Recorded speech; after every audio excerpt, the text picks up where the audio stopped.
Hi and welcome to The Winning Factor. I'm Alan Aitken, and on this show each week we take a look at some upcoming races in Hong Kong and try to isolate an angle to the race we might look back on later as having been the path to finding the winner. Well, Saturday racing this week in Hong Kong, October 1st, National Day, and the running of the Group 3 National Day Cup with some of our top sprinters returning to action. I'm going to look at a couple of races on the support program, however. The first of them is race 6, where our winning factor is the tempo. And I think there's a long tail here to what is a pretty good standard of Class 3, with the best chances appearing to be the unbeaten Lucky 8, who is resuming for the season, as is Midori Beauty, while Douglas White-trained Mr Majestic did a great job at his Hong Kong debut when third, and 6th behind him was Power Cap from the John Size stable, who I thought performed at least as well. And we have a bit to work with here in terms of direct form, because Power Cap has met these other 3 chances in the race at his last 3 starts. So I thought we'd take a look at those efforts and see how we can line them up. First of all, we're going back to race 797 last season. This is on July 1.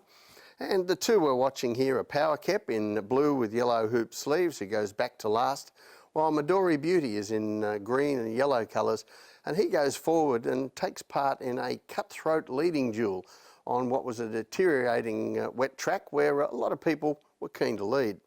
Now, I think if Zach Purton had this race over again, he might have been a little bit more patient with Midori Beauty, because you see him here after fighting for the lead all the way in the straight.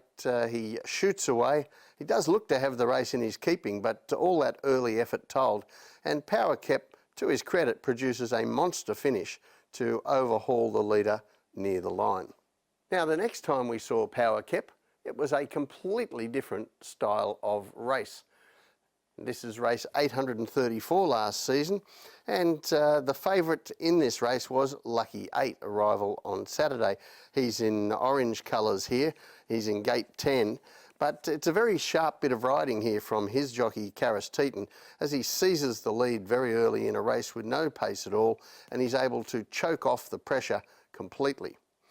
Power Cap, certainly not helped by that, sitting in midfield this time, and resents the slow pace a bit, running freely, 3 wide, but with cover. Now, in the straight, well, it's really just a dash down the last 400 metres.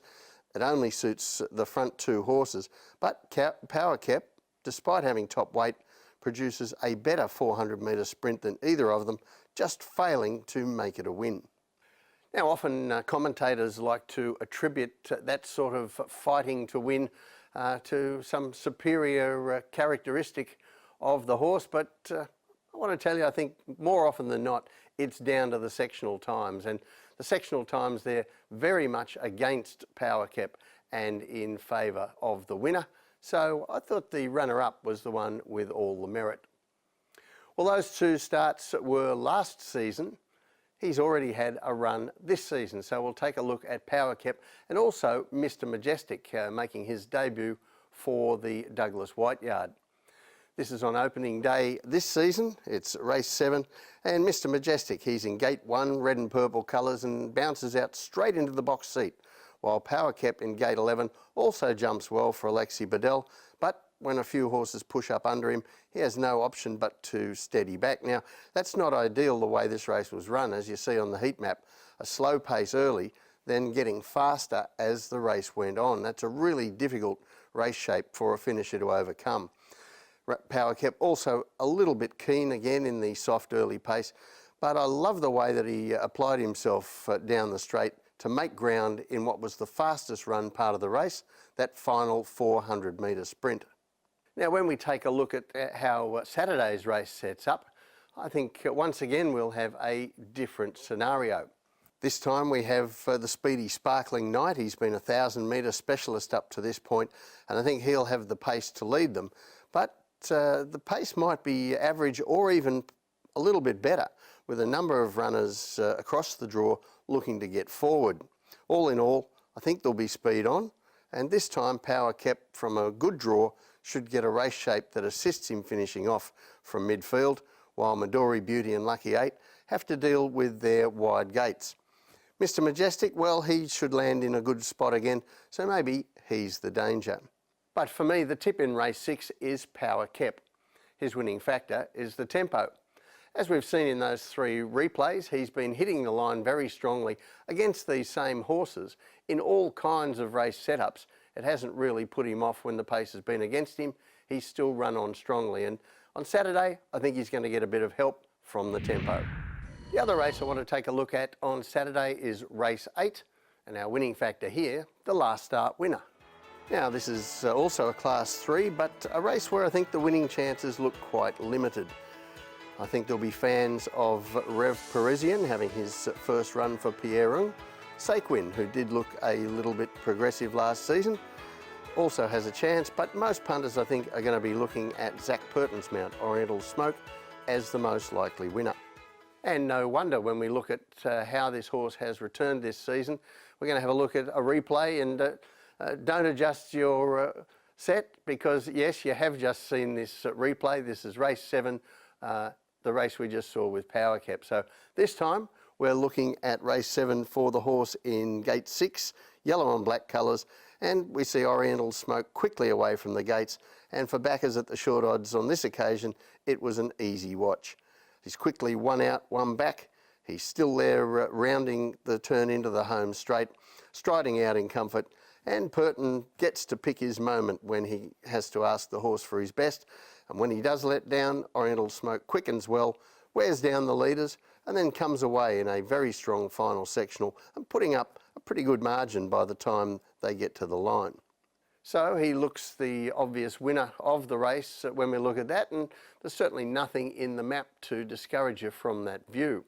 The leader in that race, Super Fortune, is also engaged in this race on Saturday and looking for his usual place in front, and Rev Parisian and Saquin also have good speed, so I don't think the early stages here will be quite as soft as they were last time.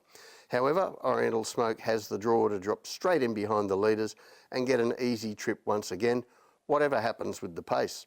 So I hear you saying there's nothing particularly clever about suggesting that Oriental Smoke is the one to beat here. Certainly not. But I thought it was a good occasion for us early in the season to see when we're getting a horse served up at short odds, as I expect Oriental Smoke will be, which trainers do we want to follow with their last start winners when we can go in with a bit of confidence. So here you see the statistics from the last 5 years since September 2017, the top 10 Hong Kong trainers based on their performances with last start winners. Now, on this table, they are ranked by their edge ahead of the market expectations, the column on the right-hand side, and Oriental Smoke's trainer ranks 4th by that metric, David Hayes. 5 wins ahead of expectations.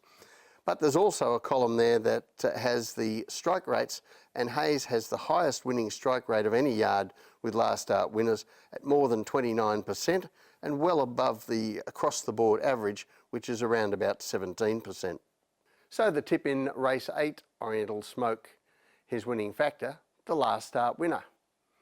Certainly everything in the form book points to this horse being the winner, but we also get an extra bit of confidence out of David Hayes' record with last start winners. Well, that's it from the winning factor this week. Enjoy the racing on Saturday. We'll see you next time.